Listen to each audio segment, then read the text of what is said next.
We'll go ahead and kick it off. I think my name's Jordan.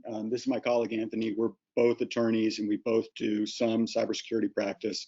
In fact, I'll brag on him for a second. He was really one of the first lawyers in the middle of the country that took any interest in cybersecurity. And so he's a big reason why I'm here and why some of these issues are being paid attention to.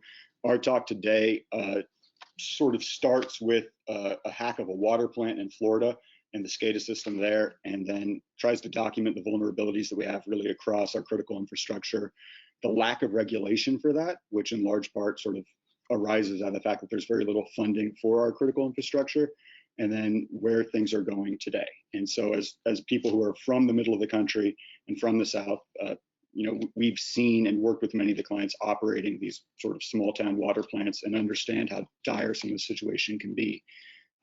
So we'll skip our bios because it doesn't really matter. I will jump in here with just one thing. While we're both attorneys, we are not your attorney. And so this talk should not be considered legal advice. Instead, just think about this as a conversation between friends. But if you need a lawyer, we know some people that can help you. And so please enjoy the presentation. And because it's the end of the day, we'll sort of walk you through it now. So if you end up having to leave, if we ever run into you, you can pretend that you saw the whole thing. So our agenda is pretty simple. We're going to start by talking about what happened in Oldsmar and explaining what Scada is.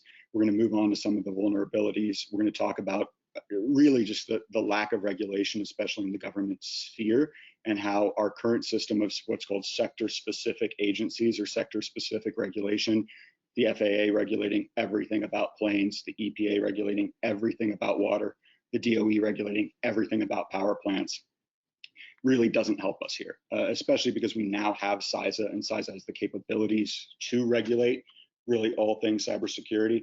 The fact that we're leaving other agencies to regulate that is hurting our cause. And then we'll sort of look to the future a little bit. And so with that in mind, I think we'll start by just explaining for anyone on here who doesn't know what Scada is, what Scada is. It stands for Supervisory Control and Data Acquisition. It's a type of ICS or industrial control system. It's essentially a network, either local or non-local, which is going to connect monitoring equipment, control equipment, and usually a data historian or some sort of archival equipment, all on the same network, generally produce it to one or more interface stations where you'll be able to view everything about what is going on with that equipment or with those controls, as well as outsource really any amount of data related to that network. And so this is pretty commonly used, obviously in the industrial setting, if you have an automated plant or an oil rig or a wind array, but it's really used throughout our entire infrastructure system in the United States. So our, power plants, water treatment plants, nuclear plants, down the list it goes. And as a result of that, it really comes in all shapes and sizes. You might have a very simple system, which is sort of what's on the right of your screen there, maybe at one plant, just one computer at one plant, or you might have a system which covers multiple plants. So, I've seen clients that have a small single plant, $200,000 SCADA system. There's also multiple plants with sort of dozens of integrated networks that could run $400 million. And so that really changes the scale of what it's like to ensure cybersecurity on the SCADA system and how to work within that frame. This sort of documents what a more technically advanced SCADA system might look like with multiple plants, and it's going to have redundancy built in. It also has firewalls, decent segregation and layering. So I won't spend too much time on it now, but this is sort of an example of how you would want to build a SCADA system.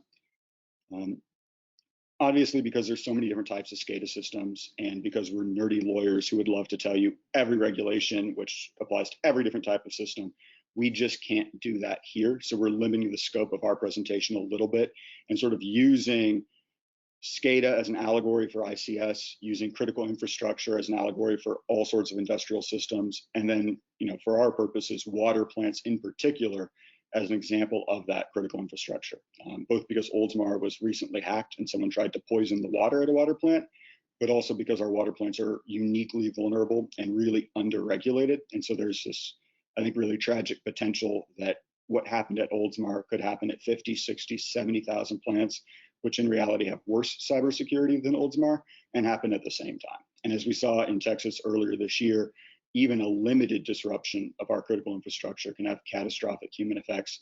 And so one of the concerns that many people in the industry have is that there could be a widespread coordinated disruption of our critical infrastructure because of our Scada vulnerabilities.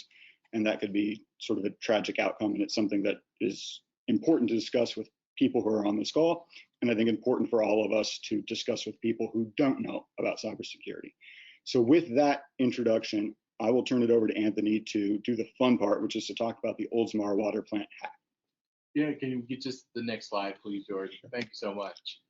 So you've probably seen the headlines, you've probably seen the news stories about how criminal hackers tried to poison a community. And so it's pretty scary. But what actually happened? So we have criminal hackers who remotely access the Scada system at the Oldsmar water treatment plant. And so while the hackers were only in the system for 3 to 5 minutes, according to reports, they were able to take control of the system. And so what did they do when they were inside? Well, the first thing they did was they tried to turn off monitoring so they could not be detected. And then the hackers turned their attention to using controls to add a lethal dose of sodium hydroxide into the water system. And so we're very, very fortunate that the employee working there that day, he did the right thing. He noticed something that was odd. He spoke up, and they were able to detect it in enough time and manually override the system. Let's go to the next slide, please. Thank you so much. So the next question that everyone started talking about is, how did this happen? How did this happen? And so there were a lot of conversations about what were the potential causes of it.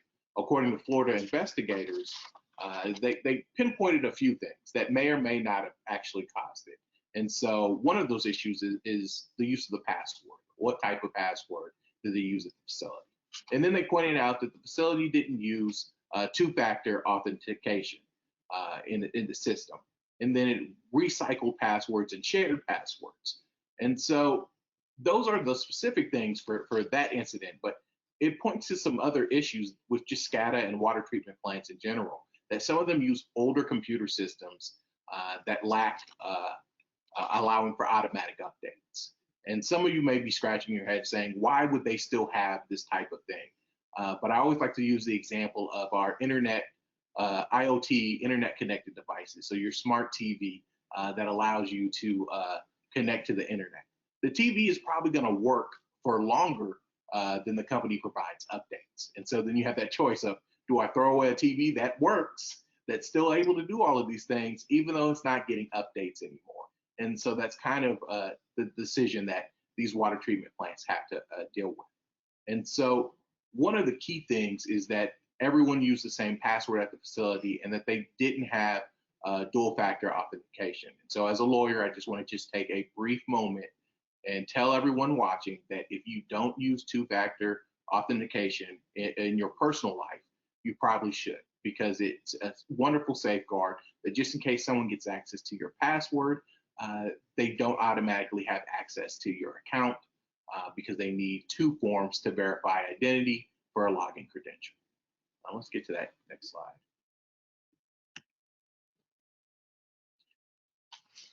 So the system, Jordan, I think this is. Yeah, I'm happy to talk on this. I mean, as Anthony said, right, one of the major issues that you run into at Scada plants or Scada systems at plants throughout the country is that they're outdated. Most of them were designed when there was no hookup to the internet, there was no broader network interface, and now they've somehow been integrated into that, and people simply just do not know that that capability exists, and no one is working to secure it. Another major factor here is that there are just so many individual water plants or power plants or wastewater treatment plants in the US. There's about 170,000 water supplies in the United States, and about 80% of our water comes from 148,000 different public water systems in the US. Now, within each of those different supplies or systems, you might have multiple plants, multiple SCADA networks. Each of those SCADA networks might have been built at a different time. They might use different hardware. And in a lot of these instances, these are water plants serving less than 5,000 people, and they just simply do not have the tax revenue to update their raw infrastructure, let alone their cyber infrastructure. So as Anthony said, they're using things that work manually, but may not work in our modern sort of life that we live. And so you're dealing not only with an unsecured system as a whole, or a system that people do not know is hooked up to the internet, you're dealing with undersecured component parts, you're dealing with integration that we just wouldn't tolerate today, single factor authentication, no factor authentication, a lack of layering, two-way information exchange, and a lack of segregation. And then in a lot of instances, for some of those same just cost factors, there isn't any manual monitoring. There's no internet monitoring that's outsourced. There's no service company that's looking after this full time or 24/7. And most of these plants are only staffed 8 to 5, which means that no one is at that plant to notice something going wrong after hours. So in Oldsmar, as Anthony said, there was an employee on site, quite literally noticed his mouse moving, thought it was weird, saw that again a few seconds later, thought it was weird, checked everything, and manually overrode the system. But if that had happened at night, there's a good chance there would have been no one on site to detect that. And some of these plants will tell you that they're not producing water at night, so that's not a big issue, and that's true. And they certainly there isn't public funding to staff at night. But if someone got into the system overnight and overrode the monitoring, so all of the tests looked like the water was safe when they arrived at 8 a.m. the next morning, you could have hundreds or thousands of gallons of water in people's taps, people drinking, that we simply do not know whether it's safe or not. So, I mean, a great example of this that had very little to do with Scada was Flint. That's sort of an example of how we just have a very federalized water system in the United States. And the same applies to wastewater or to power plants or to a whole host of different infrastructure items. But, you know, the water you're drinking in Flint may be different than the water you're drinking in New York. And similarly, the security of a SCADA system in Miami is going to be very different than a SCADA system in Oldsmar, and we've seen that firsthand. So before you move slide, I just have one point that I wanted to just add before we move on. A lot of times there was a lot of commentary after this cyber incident blaming these water systems. And we highlighted some of these issues with these older systems about some people not realizing that they're linked to the internet or that they lack passwords. And so people were, using this as an opportunity to kind of punch down on the people who operate those systems. But you can see these types of things happening in all avenues. And so if we return to our example that I used earlier about internet connected devices, there have been a number of incidences where people have bought IoT devices that have certain features or additional things that we just don't know about. For instance, the FTC went after a company that had a monitor that was just listed as a video monitor, but it actually had a microphone that people just didn't know. And so they thought they were only collecting video when they were actually getting audio.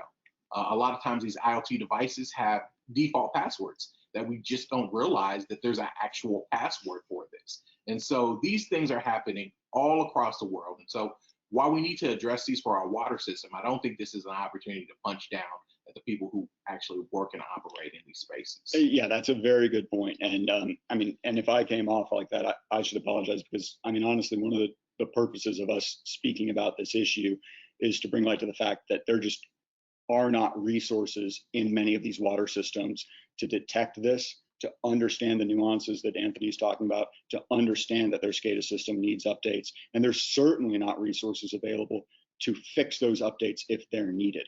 And this is, as with so many things, I think, in the United States today, it's a system failure. It's failing to invest in these small communities or in some of these hard to swallow costs, and then getting potentially risky outcomes as a result. And so, again, if you're to take an example of a small town in Arkansas where I used to live, you have 5,000 taxpayers, you're shutting down your schools, you're shutting down your library, you can barely afford to keep your pipes running or street signs on the side of your street because you have a shrinking tax base. It's very difficult to be told that you have to spend $600,000 to bring in consultants or experts from out of state to fix your SCADA system at a water plant that is still delivering you good water. And whereas we'll get to in a second, there's no regulations that say you have to do that because the federal government knows you can't do it, and the federal government is unwilling to make you do it or fund it as a result. And so I guess briefly before we move on, I think everyone on here is going to be mostly familiar with some famous SCADA attacks that we've been through. but it's worth running through some of them because it's not just Oldsmar with drain cleaner in the water. It's also the Target data breach from 2013. That was originally a Scada security incident. So the hackers got into the HVAC Scada system for Target. And then because they had two-way communication, we were able to go back into Target's broader network and take their information. There was a dam in New York that I think was Iranian hackers got into in 2013. Nothing bad happened, but they were clearly in control of the dam, and that's what started to raise alarms. The Russians hacked about a dozen or 24 power plants from 2014 to 2017. This prompted a pretty robust response from the DOE, and that's really actually what's been driving some of our cybersecurity reform, at least from a governmental perspective, up until Oldsmar. But we don't know that much about that just because most of that was classified. There's about, of all these different, critical infrastructure SCADA systems, there's about 400 unique vulnerabilities that are reported every year by SCADA systems from across the country. That number has actually been going down a little bit over time. It's not entirely clear whether that's because there are fewer vulnerabilities or whether that's because all of the rich SCADA systems have addressed them and the poorer SCADA systems at the poorer water plants in smaller towns simply do not have the resources to assess vulnerabilities. There's also been a few famous ones across the world, and I think I'll let Anthony talk about that. Sure. I think everybody is kind of familiar or at least heard about Susnex, which is the oldest and probably the most well-known Scada cybersecurity issue. And so it's probably the worst kept secret is about who was responsible for this attack. You'll notice a lot of people are pointing at the United States and Israel for Susnex dealing with Iran's attempt to enrich uranium for nuclear weapons. Then we have the Black Energy in 2015 in Ukraine. And so this was the first successful power grid attack. And so for that one, it was interesting because it started with just an email. It was a spear phishing email attack that allowed them to get access into the system and then into the SCADA system and then causing issues with the electrical grid. And then we have probably the most recent one happened maybe last month or earlier this month in Iran after announcements regarding enriching uranium. There was a attack on the system that a lot of people are pointing to Israel again for being involved in causing that to happen. And so they got they got access into the SCADA system and were able to cause the centrifuges to start speeding up and causing damage. Okay. Now we're going to talk about regulation, which is really what gets us excited as lawyers, but probably makes everyone else a little regretful of being on the line right now. The long and short of it is that especially in the governmental sphere, there are almost no binding regulations on what your SCADA system should look like and on what cybersecurity or data security for that SCADA system should look like. And I think it's worth zooming out in the critical infrastructure context and realizing just how crazy that is, because everything else is regulated. I mean, I've worked with clients where they have a 12-foot room instead of a 10-foot room. They get inspected by the state or by the EPA or by the DOE, and they get a notice of violation. OSHA comes and inspects every working space to make sure that everything is safe, down to the amount of chemical, the type of chemical, the ventilation, the alarm system, the redundancy in the alarm system to keep employees safe. And yet here we are with cybersecurity when we know that there are vulnerabilities and it's almost completely unregulated. A lot of this ties to the fact that the regulations remain sector specific, which in a lot of ways makes sense. We want the FAA regulating planes. We want the EPA regulating water. We want the DOE regulating nuclear plants. And the DOE does a pretty good job of that. But some of it doesn't, because the EPA is probably never going to know as much about cybersecurity as CISA. In the same way Anthony and I are lawyers, we're never going to know as much about InfoSec as people who truly work in the field directly. And so it's just a little bit confusing that this sector-specific regime has stayed in place. And the Obama administration in 2016 actually issued an executive order, which is what sort of inspired CISA, even though CISA didn't come into effect till 2018 as an independent agency, which ordered a coordinated response especially for critical infrastructure. And this was a pretty famous executive order, and a lot came out of it. But ultimately, the government backtracked on creating a single cybersecurity agency to regulate cybersecurity. And it said that's going to stay with the particular agency that regulates. So in the water context, water plants remain almost exclusively regulated by the EPA. This includes cybersecurity. The lone exception, the only thing that really directly applies to Scada cybersecurity for water plants, just since we're taking water plants as our example, is the AWIA, which passed in 2018. And that just basically required every water plant that served more than 3,300 people, which is most but not all. Which means some water plants have no obligations at all in terms of cybersecurity, to have a risk assessment and put in place an emergency response plan, which has sort of been the foundational requirement that we've seen throughout the US government and industry. But there was no requirement those response plans were actually submitted to the EPA or reviewed by the EPA or approved by the EPA. There's no requirement for what they should contain. And the EPA sort of, I think, because this is outside their field, only offered about 4 pages of guidance and one self-assessment tool up until relatively recently. And again, you're looking at a $400 million SCADA system spanning 50 miles versus a $200,000 SCADA system spanning a half mile. You're just going to have different needs and different security issues. And so we feel like that is somewhat insufficient. Do you want to jump in? Yeah. Before you move along, I did just want to talk about the kind of attempt at guidance that was provided by the EPA, because they did something. And so if you're starting from nothing, it does help you a little bit. They provided a template with instructions that kind of walks you through it. But even when it comes to the cybersecurity aspect of it, it's very small. There's only one section on cybersecurity intrusions. And so while it's good if you have nothing in place, that it kind of walks you through creating something, it's very small. Right. And I think that speaks to, I think, sort of an important issue in this talk, which is that most people on this line who work in InfoSec, if you have anything to do with Scada, you're probably starting from a much higher level of security than most water plants in the United States. So there is sort of a normative importance of moving from nothing to something.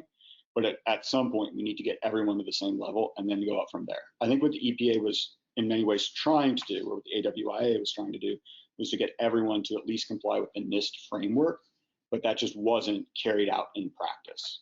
And it could be that they just knew that water plants were not capable of doing that, and they wanted to nudge people in the right direction. Now, of course, if you're watching this and you work in Scada, you go, what are they talking about? There's no regulations. We do all sorts of inspections. We comply with plenty of standards. In private industry, at least, most people are trying to be as secure as possible. And yes, that's true in a lot of private industry. It's not always true in government or government adjacent areas. And most of that is not binding. So those are standards, right? From NIST, your cybersecurity framework, which is excellent. There's also all of the different ANSI standards, which you would work with from an engineering perspective. Those are separate by field and need.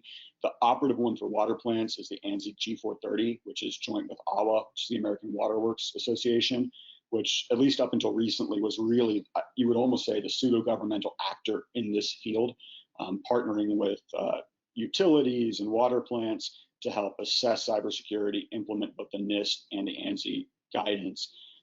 And so, again, if you're in industry, you're probably trying to comply with that. Most people should be trying to comply with that. But if you're working in critical infrastructure on the government end and you're underfunded and you're not required to comply with that, it's a little bit of a different situation. Again, a few other standards I think most people are going to be familiar with. We had the MPPD up until a few years ago. That's not part of CISA. And then, of course, ICS CERT, which I think most people on this call are going to be somewhat familiar with and has been a great resource for compliance. And that brings us to CISA. Yeah, so in 2018, we had the Cyber Security and Infrastructure Security Act, which created the agency. And so it's a dedicated agency to cybersecurity issues. And so it's a one-stop shop. I really like this idea. We're going to talk about some small criticisms of it, because these are our experts. We've decided to create an agency that has cybersecurity experts. We should be using them. And so they're described as leaders, coordinators, and partners, but not actual regulators. And so they don't have enough bite. So let's just absolutely. Slide. And so, as I mentioned, no regulatory or rulemaking authority. And so instead, they're able to advise, they're able to give guidance, but they can't make requirements on what type of security you need from Scada. Well, if you listen to them, you're going to be in a really, really good position, but they aren't able to require you to do those things. And so they're not going to make the EPA, and they can't make the EPA adopt certain standards or do additional things. And so they don't have any enforcement authority. And enforcement authority is very important because you can get people to move, you can get people to do things if you have this enforcement authority. So instead, they do a lot of other things that are helpful, but probably not the best use of their skills. And so they assist in helping the FBI and the DOJ in enforcement actions, but they're not doing the enforcement themselves. And so they're limited to investigation of issues, but they're not about preventing issues. And so while that's important and it's great to have them in place to do those things, we'd rather have them on the front end protecting us. And I think that's a really great lead to sort of the state of compliance for Scada cybersecurity in the United States today, at least in the critical infrastructure or water plant context, which is just without any front end requirement on what a Scada system needs to look like or what improvements need to be made, and without any front end investigations to make sure that folks are complying, there's predictably little compliance. We're just more exposed than we should be in this field. And again, that's not a criticism. We should be investing in helping local plants improve their cybersecurity. We should be allowing CISA to propose 2 pages of regulations for EPA to enforce. We should be moving in that direction. And a lot of this, I think, as we mentioned earlier, leads to stratification.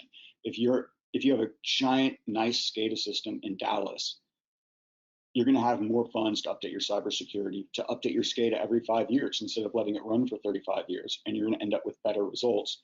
But if you're not in a more well-off area or a better led area, you could really be falling behind, and you just simply don't have the resources to catch up. I guess sort of along that point, and as we talk about the regulatory and enforcement limitations of CISA, back-end enforcement is just never as effective as front-end prevention. And so as great as an ICS SORT or CISA or DOJ or FBI investigation is on the back end, it just is not as effective as building things right on the front end. And we're also then losing CISA's expertise in helping make sure that plants look good on the front end. And this sort of leads you to Oldsmar, a functioning water plant that had a Scada system, actually had a secure Scada system, but it was single authenticated. They had a shared password. No one imagined that it could be accessed from anywhere in the world, and no one imagined that someone could go in and even turn off monitoring. And I think this is why you see a lot of coverage in the press today about CISA being underfunded, outmatched, and exhausted. That's a Politico headline from last month, is you have a whole bunch of very smart people who want to help, who just are not currently given the regulatory authority to achieve what they want to achieve. And it frustrates other agencies too. Again, EPA does an amazing job of regulating water plants and water safety and water as a whole. And I think it's frustrating for them that they can't get cybersecurity regulations in place to keep that water safe. And so sort of revising our regulatory framework can go a long way to making sure that we're all on the same page and that honestly everyone's happy instead of exhausted. So before you move on that slide, I just wanted to add one thing. While prosecuting cyber crimes is important, it's very difficult. Like it is a difficult task because for your local prosecutor, they're used to dealing with crimes that happen right there in their neighborhood. And so their criminal is right around the block or within their district. For these cyber crimes, your criminal could be anywhere. And so it is very difficult to prosecute cyber crimes. And so because of that, we don't just want to worry about back-end enforcement. We want to prevent this from happening so that we have less opportunities for the DOJ to attempt to try to prosecute cyber criminals that may be in a different country.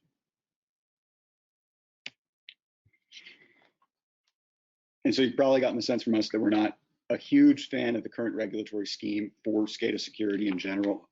But the good news is that we think Oldsmar has really changed the game. What we've seen in the press, what we've seen from Congress, what we've seen from state legislatures in recent months, I think shows sort of the groundswell of support for reform that we've seen in other data security sectors. So the law always lags technology. The CCPA for privacy probably should have been passed 15 years ago.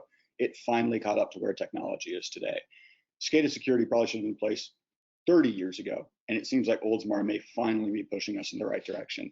And so we're pretty excited about what we've seen, just a general increased awareness. The fact that everyone on this call was probably aware of Oldsmar is a good thing. The fact that the press is engaging with how our water plants are exposed is a good thing.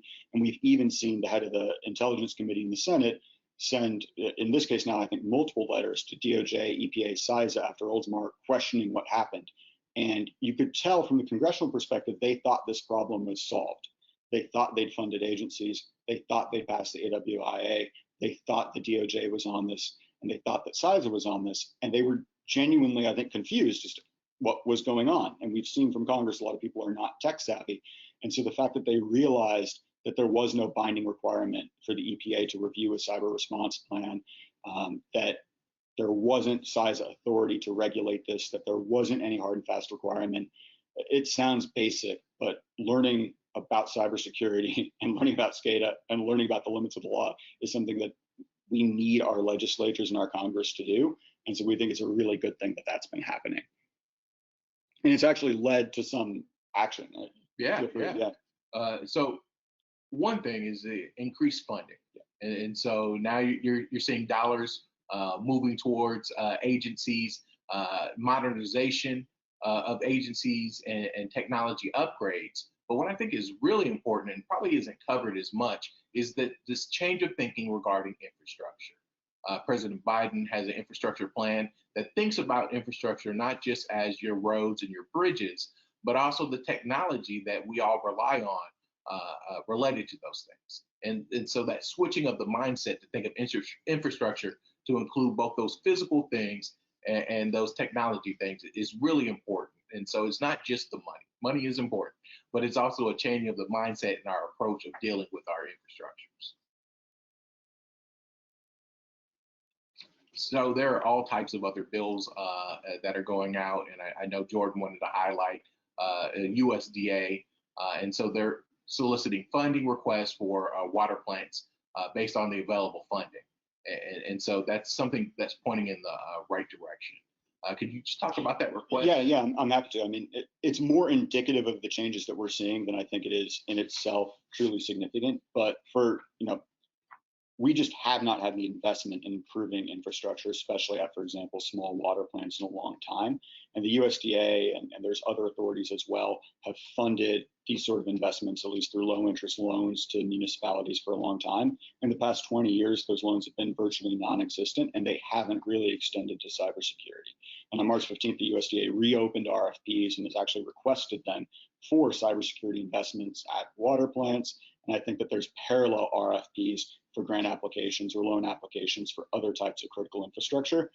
And this to us shows that 1.65 billion that went to cybersecurity causes in the American Rescue Plan is actually being spent on that. And I think it shows an optimism on the part of the government and on the agencies that more money is coming down the line. And so even where you might have a Biden infrastructure plan that doesn't say it's addressing cybersecurity explicitly, it clearly is agency-wise, and that is an incredibly good thing. It's also something that if you work in any sort of private-public partnership, this is an opportunity for free improvements or drastically reduced cost of improvements. So, we know plenty of folks who work in those private-public partnerships.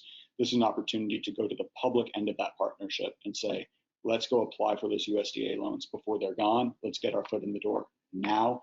Let's get some improvements in place, because that's just, whenever there's free money, that's something that we should be on the lookout for and we should try to find. And I think critically, one of the reasons why there has not been regulation or enforcement is because the government knew that water plants in rural areas were too poor to comply. And so they didn't want to be in a position where everyone was non-compliant. Funding for upgrades is a clear step, if you're reading the tea leaves, toward regulation coming down the line. Because once every water plant has an updated SCADA system, it will be much easier to tell every water plant, make sure you have dual authentication, make sure you have basic layering, make sure you have one-way exchanges. Sort of those very fundamental things which we can't ask now because it could cost a water plant in a small town $600,000 to fix, which they don't have. once we've paid for those improvements, it becomes very easy to ask small town water plants to do that. And so we think this funding is a clear indication of where the law is moving and where the agencies are moving, because the agencies can move in this direction even without an act of Congress. I think sort of you can handle this. I'm similar in the size of context. We talked about some criticism of CISA. The simple fact that we had our cybersecurity experts with their hands tied. Yeah. And so, with this increased funding, we're allowing these cybersecurity experts to be a little bit more hands-on, to be able to do more directly related to cybersecurity and for Scada and for protecting us. And Congress is also trying to do their part. They're trying to create some bills that would actually increase the role for these agencies to address critical infrastructure. So that's something that I think we're all going to be following. And so this is already being done from a national security perspective with the Department of Energy as a priority for several years. And so when we talk about the Scada issues and this water plant, we're really talking about not only a cybersecurity issue, but a national security issue, a public safety issue, and also an environmental issue because of our water. And I think to Anthony's point, not a criticism of CISA, a criticism of how CISA's hands are tied, and how if we empower CISA to act more like a normal agency, we could solve many of our cybersecurity issues, at least in terms of critical infrastructure, within a matter of months or years. And so that brings us to looking forward. And I think this ultimately becomes more open-ended. Again, with the increased funding, with the bills on the floor, with what agencies are already starting to do and the interagency cooperation, regulation of cybersecurity for Scada systems, at least within critical infrastructure, is imminent. Probably within 2 years, you're going to start seeing regulations be proposed and finalized. And realistically, within the next 5 years, there's going to be increased regulation for private industry as well. And again, private industry may already be more compliant, so that may not be as big of a deal, but it's still going to be, I think, significant that this is going to be regulated as any other national security issue would, or as any other workplace issue would, which we're excited about, even if it's long overdue. Basic compliance on that is going to be to make sure that you're at least complying with either your corporate standards, which may be more exacting, or the voluntary standards that exist from NIST, ANSI, some of the other resources out there. Again, if you're rebuilding a Scada plant, think about cybersecurity when you're doing it. That may mean updating a part to make sure that components are secure.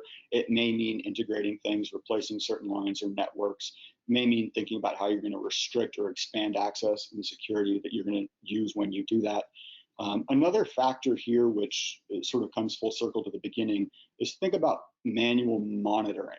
You may be able to skip some compliance issues, especially if you are at a less well-off plant or a plant that hasn't gotten funding yet, by just having manual monitoring in place so that you have a safeguard and ensuring that you have sort of a manual override so that if you notice an issue, you can override the Scada system. Or another option would be to do sort of one-way historian outsourcing to see if you can find a partner to reduce cost. So yeah, let's talk about some other things that you can do to kind of just get ready. And so one of the first things, and probably the most important things, is to create a response plan. And so when I talk to clients about creating response plans, I talk to them and refer to it as kind of a playbook. And so growing up, when I played football, the coach made us run laps if we didn't study our playbook. And so for clients, once you have a response plan in place, you need to study. You need to train your personnel and your employees to know what their responsibilities are, because the worst thing that could happen is that you put all this time and effort into creating a plan and then you don't use it, because you can get into all types of trouble by having a plan that you didn't follow. And I think that just one of my favorite quotes from one of the talks earlier today was that, if you were in sports, you wouldn't just practice once a year. I think that's the same thing here, right? Like, make sure you have a plan, make sure you use it, but it's not enough to put that plan in place once, report it to the EPA, and move on. You need to make sure that you put it in place, you're practicing it, and you're bringing in some of these non-governmental organizations or federal agencies to test it realistically as frequently as possible. And if you negotiate that and you act in good faith, you can usually ensure that if violations are found, you're not facing undue liability. So it can be all help and no hurt. And I think that's just a great way to sort of look at it, especially within the sports metaphor. Oh, yes, yes, yes. And so new regulations are going to come. And so you need to prepare for these regulations. And so one of the easiest starting points is to look at the standards that are out there, because I think that'll be a starting point for agencies, a starting point for Congress, looking at the standards that are there. So those are the things that you should be striving to meet and to apply. You should also kind of monitor what's going on when these standards are coming. You can do that internally, or you can hire outside counsel to help you with that process. And then finally, you need to prepare for enforcement, because if there are rules that are happening that are going to be in place, then that means enforcement is going to happen. And so you should keep good records about all of your systems. You should find a lawyer who can help you, that you have that in place so that you're not scrambling after an incident. You should think about ways to mitigate your risk, either through insurance or through some other type of process.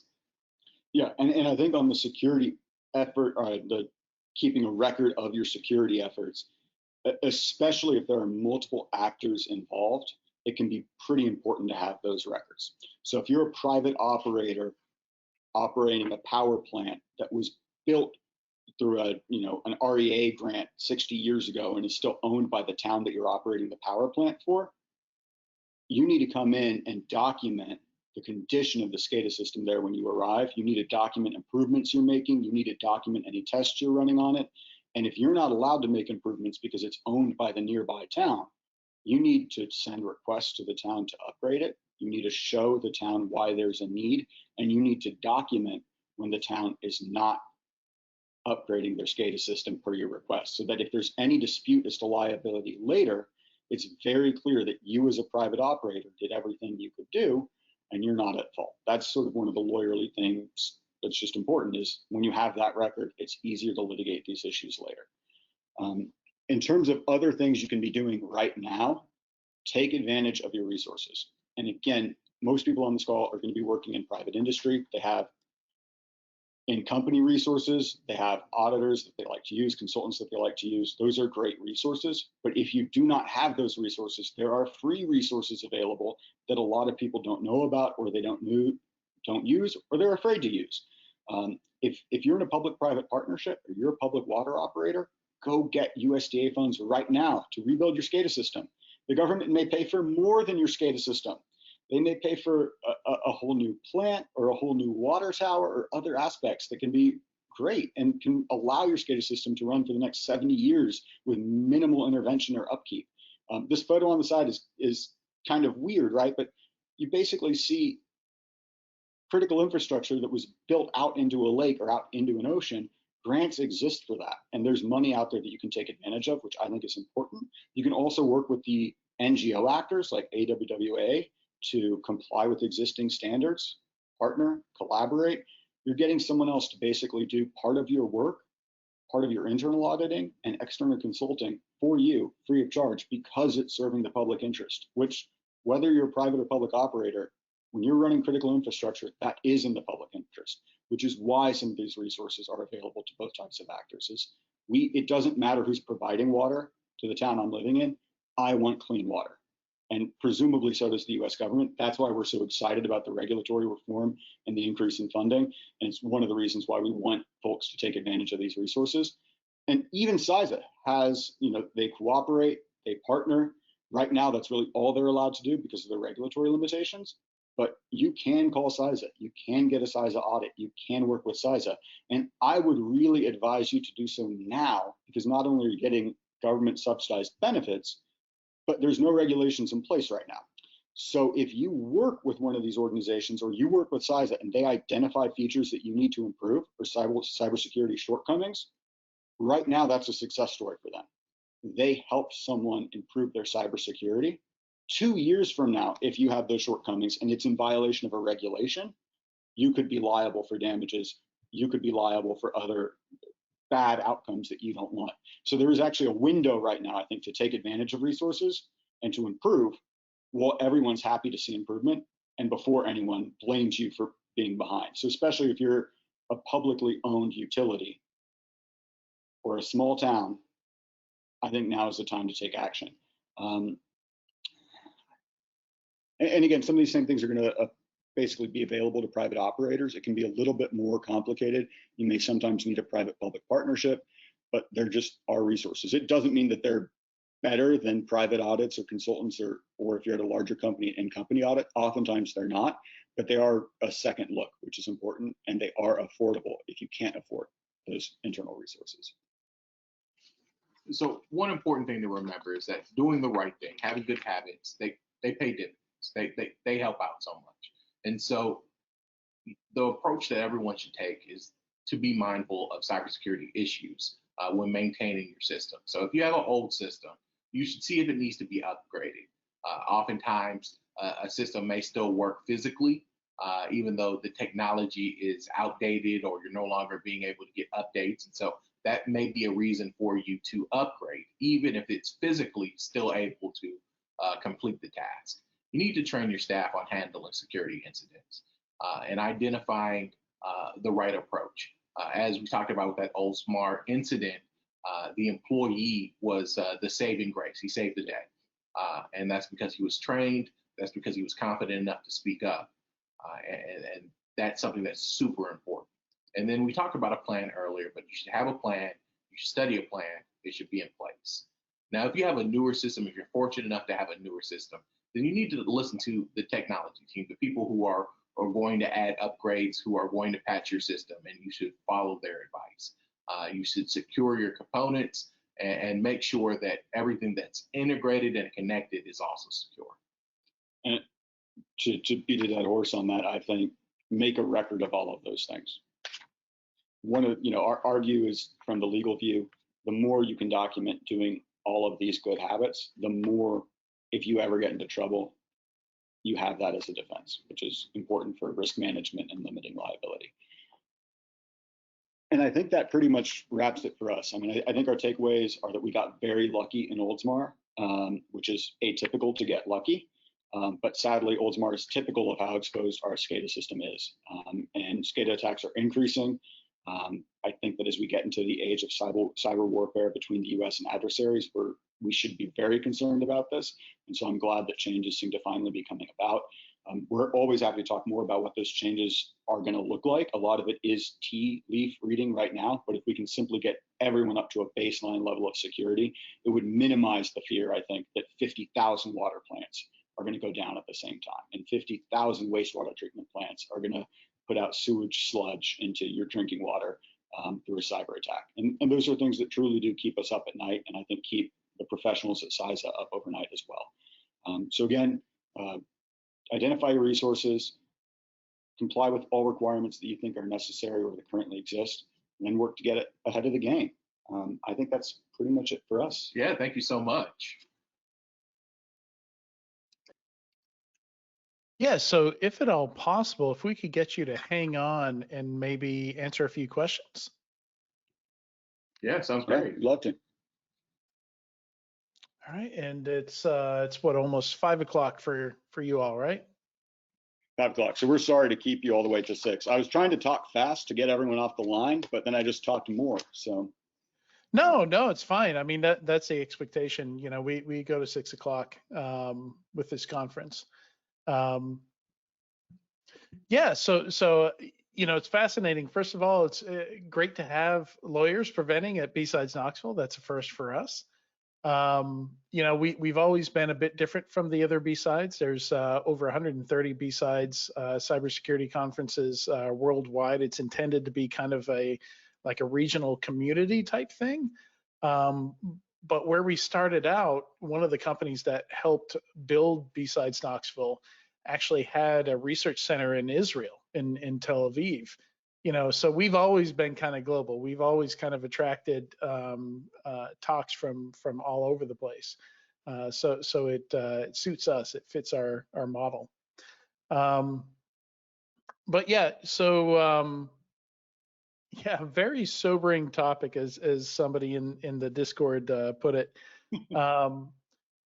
And I wonder, talking about 50,000 water treatment facilities, I remember looking at voting security and thinking, oh my God, how can we get this right with 3,000 counties, over 3,000 counties in the US, all doing their own thing, buying voting machines off of eBay and stuff like that.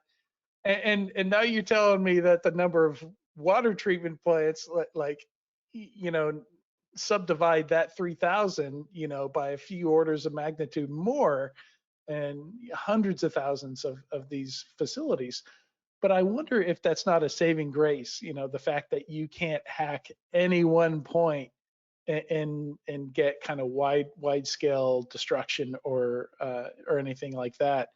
Um, or is that kind of a false view of it? Maybe 60% of them all use the same software, and if that same software were attacked, it would affect multiple of them. But I do wonder if what's your thoughts on that? Is that a saving grace that it is so fragmented, I think or not? yeah. I mean, so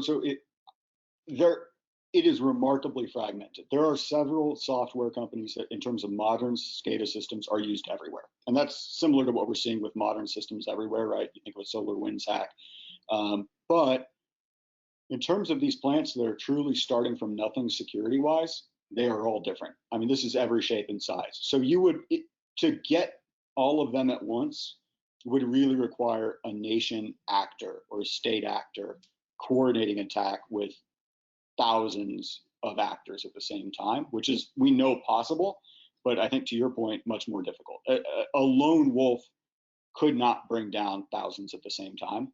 It probably would be limited to a handful who are using not just the same software, but the same hookup, the same security, the same component parts, because on some of these, you will have a component part that will trip if you try to access it remotely, because it's so old, it just fails in the moment. So I think you're right that it's a saving grace, but I would say that we're starting from a much lower level of security, probably even than voting machines. Yeah.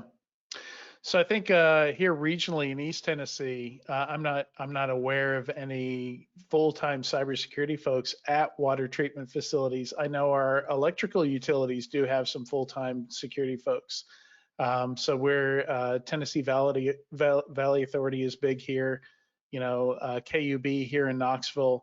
I know they've had dedicated security folks for a while, but the water treatment plants. Yeah, I don't know. I don't know that you've even hit any of that audience here, but we will get this up on YouTube, and hopefully we can get the word out there. So that was kind of one of my questions is, you do have the ear of the cybersecurity community. So is there anything that we could be doing, to kind of help get the word out?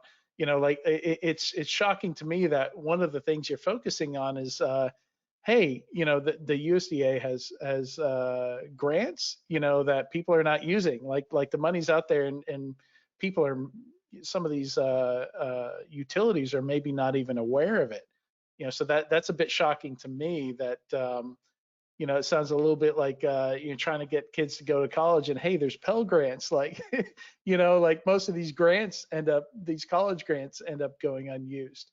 And, so in my mind, it's like talking to college kids here, like, go visit your local water treatment plant, tell them to, to check out these grants.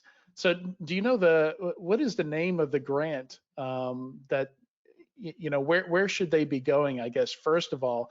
And then second question, the cybersecurity community, what can we do to maybe help them out? So I'll start with your second question about what the cybersecurity community should be doing. The first thing is everyone hears the scary stories, but I think it's good to hear that, while this is a big task, there are people who are going to be able to help you. And then that there are small things that you can do, cybersecurity related, just small things that can start helping along the process. Because if you just hear a presentation and talk about all doom and gloom, you talk about how we need to spend so much money, we need to update and upgrade everything, people kind of turn it off. But if you tell them, hey, I know we need to upgrade eventually, but hey, this password, let's talk about password hygiene. So let's talk small. about two-factor authentication. Let's do these small things. Let's talk about some training for employees about who they need to call or report to when these types of things happen. And so these are small things that can be done that are way cheaper than updating the whole system that people should know about, that are available. And so people should understand that there are small cyber solutions and big ones, and all of them are important. And if all you can do is take a small step right now, take the small step. That was incredibly eloquent, and I think is the right approach. I mean, I think that's a room for people on this call, not only to be ambassadors, but also sometimes it's a business opportunity or a pro bono opportunity to just reach out and talk about the issues. So have you seen this? Are you aware of it? You might have a water plant, especially in a larger area, that says, yes, we consult with someone, we've done everything we need to do, we're in great shape. You might have another, which I've worked with some of these smaller town water plants. They struggle to have an operator who is at the site able to know what's going on in the water. They certainly don't have the resources to have a cybersecurity technician there. But if you went to the management and said, hey, there are resources, this is what that looks like, I think there's an interest. I mean, as much as we did talk about the doom and gloom, everyone here, especially in the government infrastructure, wants to do the right thing. We all have an interest in good water. We all have an interest in our infrastructure working. Everyone who I've ever met, both regulator and operator and everyone in between, I think has good intentions. And so I think that's important to remember. And I think that's our window to all work together and solve this. In terms of the specifics, I think that's a rural development grant. I will post a link to that particular RFP on Scada. Okay. But there are dozens of other similar RFPs. I can try to run them down, or if anyone wants to reach out, I can try to search for them. Not all of them are online yet because many have been taken offline for a while. But in general, there's usually development grants or loans, and oftentimes they take the form of loans on a reduced interest or a forgivable loan to develop some of this. And I've seen that work in a public-private partnership where private company decides to work or reduces a rate to work with a public actor. They work on figuring out needs, submitting a loan together, getting that loan, and then carrying out the work on the back end as a contractor for the public entity. So can I ask a quick stupid question here? These utilities, are these nonprofits? Are they private businesses? Are some of them public? Is there a mix of all of the above? Because I can't imagine that most of them are profit focused or very profitable. So if they are. Yes, they are all of the above.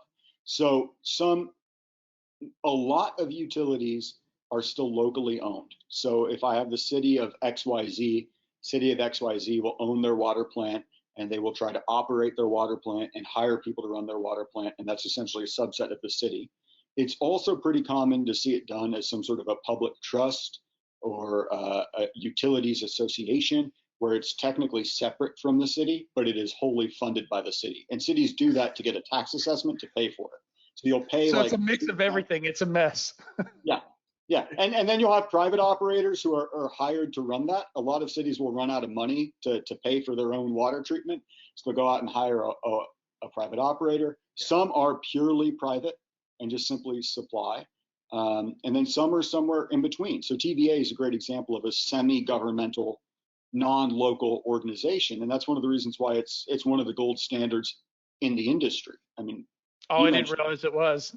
Oh yeah, I mean TVA, I can't, they're not my client. If they were, I couldn't talk about them. I don't know the details, but TVA is well regarded. And I think part of that is because of its size and its sort of semi-governmental but non-local role. It allows it to have more resources and use them to create uniform outcomes over an area, as opposed to wildly various outcomes. Okay. Yeah, we very likely have TVA folks watching this now. Yeah.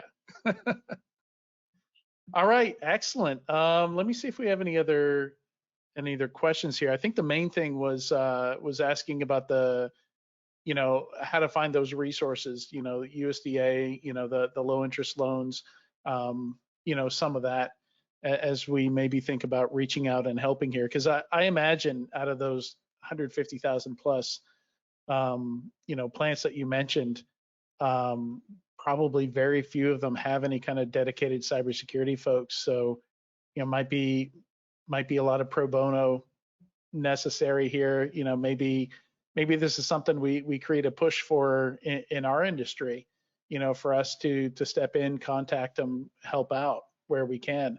I know we do have some people in our industry who will take a look at what's available on the public internet. And it's almost a trope of the cybersecurity community that, hey, you can go in Shodan, you know, which is a resource that scans the entire internet to see what's exposed and vulnerable.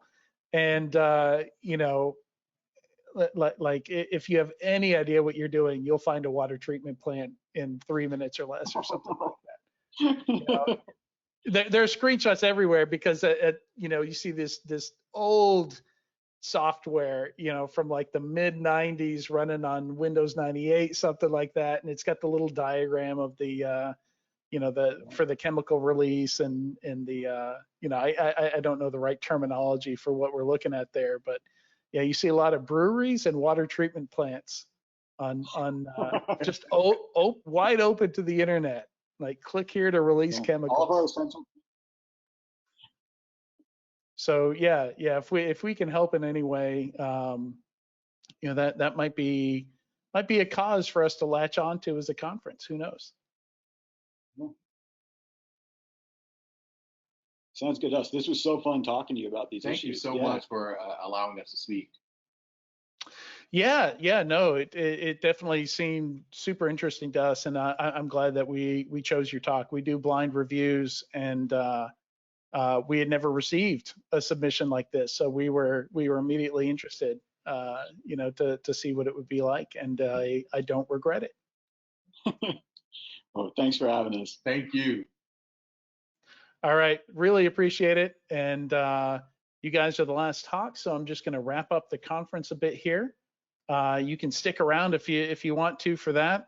There's not going to be much from here on out, but definitely appreciate y'all giving that talk and that information. Yeah, if you want to email over any of that, you know, we'll get it to the people asking for it. You know, however you want to send that's you know that information over on the grants and the loans. Sounds good. We'll hop off.